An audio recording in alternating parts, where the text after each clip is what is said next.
शिवसेना जिंदाबाद. थँक्यू हा थांब थांब थांब जरा गडबड करतात तू चला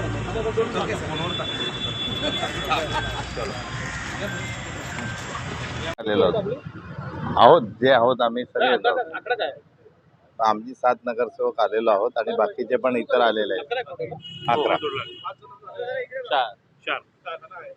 सर केडीएमसीचा जे आहे त्या दिवसभर चर्चेत आहे. कल्याण डोंबिवली महानगरपालिका एकीकडे तुमच्यासोबत असणाऱ्या मनसेनी तिकडे शिंदेना पाठिंबा दिलेला आहे. तुम्ही उद्धवजींकडे आला, भेट घेतलेली आहे. बराच वेळ तुम्ही इथे मातोश्रीवरती होता. काय चर्चा झालेली आहे, काय सांगाल? आज आम्ही एक सदिच्छा भेट घ्यायला आलेलो. ह्या निवडणुकीनंतर सर्व सदस्यांना भेटण्याची इच्छा होती आणि अत्यंत महत्त्वाचं असं त्यांचं मार्गदर्शन झालं. या पुढची वाटचाल ही कशी असायला पाहिजे या संदर्भात आम्ही सविस्तर चर्चा केली. त्यांनी मार्गदर्शन केलं आणि पक्षश्रेष्ठी तुमच्याशी याबाबत आणखी पुढे काही बोलतीलच. पण तशा प्रकारची चर्चा झाली आहे, काय मार्गदर्शन केले? जर पाठिंब्याबाबत कोणत्याही पक्षाने आमच्याकडे प्रस्ताव दिला आणि तो सन्मानजनक असेल आणि तर त्याबाबत आम्ही विचार कसा करावा, काय करावं त्याबाबत आमची चर्चा झाली. परंतु मनसेने तुमच्यावर मनसेने एकत्र इलेक्शन लढलेलं आहे आणि अचानक वेगळा विचार केलेला आहे. त्यांनी थेट एकनाथ शिंदे जे थेट दुश्मन होते म्हणजे एक हे होते कॅन्डिडेट होते त्यांना तुम्ही सपोर्ट केलं. तो प्रश्न त्यांना विचारा.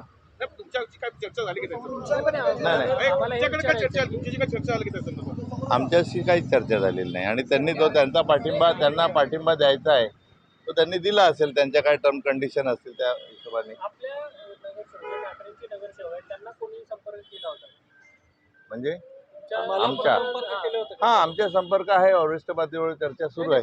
पक्षाशी नाही, तुम्हाला इतर पक्षांनी काही केलं आहे, संपर्कात आहेत ते. वरिष्ठ पातळीवरती चर्चा होत आहे. कशा संदर्भात पाठिंबा मागण्याबाबत. कुठल्या पक्षांनी भाजप पण आहे, शिंदे सेना पण आहे. तुम्ही काय भूमिका घेतली यावर? सन्मानपूर्वक जर त्यांनी मागितला पाठिंबा मागितलेला आहे आणि तो जर आमचा सन्मान त्याच्यात होत असेल तर त्याचा नक्की त्या प्रस्तावाचा विचार करू. तुम्ही शिंदेसोबत जायला तयार आहात का जर सन्मानपूर्वक असेल तर? तसा प्रस्ताव येऊ द्या. बोलले आता जर का सन्मानपूर्वक जर का आपल्याला प्रस्ताव आला तर साहेबांचा काही ग्रीन सिग्नल आहे या गोष्टीला? नक्की आहे. शिंदेसोबत जायला उद्धवजी तयार आहे? तो त्यांच्या पातळीवर निर्णय होणार आहे. पहिले प्रस्ताव तर येऊ द्या त्यांच्याकडनं. काय फक्त पाठिंबा मागतायत ते. त्यांच्याकडनं असा काही ठोस प्रस्ताव आलेला नाही आहे. त्या संदर्भात तुमचं आज काय पूर्ण झालं का? आमची चर्चा झालेली आहे या संदर्भात.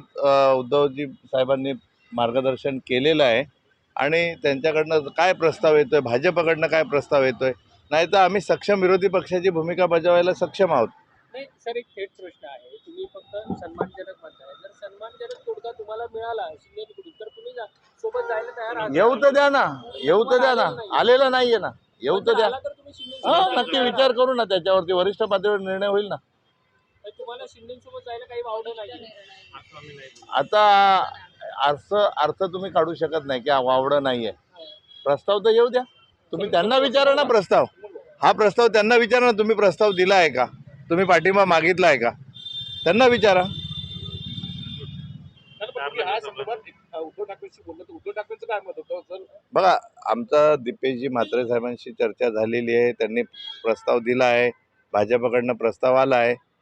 त्याच्याबाबत आम्ही वरिष्ठ पातळीवर काय निर्णय घ्यायचा आहे तो घेणार आहोत. चर्चा चालू आहे.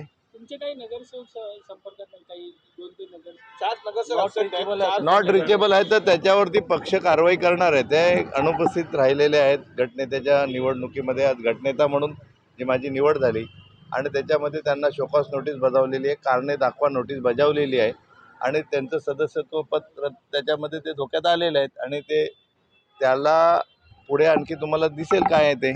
चौघांचं जे चौघन आजही तिकडे दिसत आहे तुमच्यावर 4 नगरसेवक नॉट रिचेबल आहेत. त्यांच्याशी काय संपर्क होण्याचा प्रयत्न झालाय का? काय पुढचं काय? नॉट रिचेबलच आहेत. संपर्क झालेला नाही आहे त्यांच्याबरोबर. आम्ही प्रयत्न करतो आहोत संपर्क करण्याचा पण संपर्क होत नाही आहे. आता नक्की काय प्रॉब्लेम आहे, कुठे ते आहे, त्यांना लपवून ठेवलं आहे, किडनॅप केलं आहे किंवा काय आणखी काही वेगळा प्रकार आहे, हा येत्या काही दिवसात उघड होईल. त्यांच्याकडनंच उघड होईल.